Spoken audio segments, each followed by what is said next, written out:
พระกอดกราบกรมปนมดอกพระเนธีอัญชุลิเพโมกล่าวเทวาไทยถ้าแค่ใครอยู่ตั้งป่าอยู่นาพายามคำสายลมลวงลอยลำเมียโคขับลอยเรือนลมย่อยพัดหนาวห่วยและพาวยังบวยไหวหันคนสโลจากไทยหน่วยเมื่อป่าความเมตตาในคืนนี้สุขดีให้คืนทรงผู้บังเอิ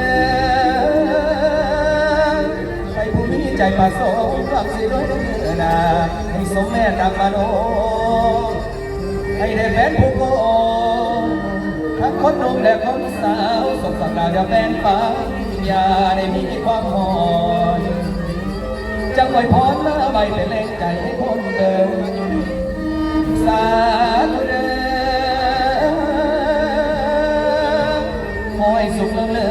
ศผ่านสถาจงทอดจัวจะเลิศล้นผู้สุคน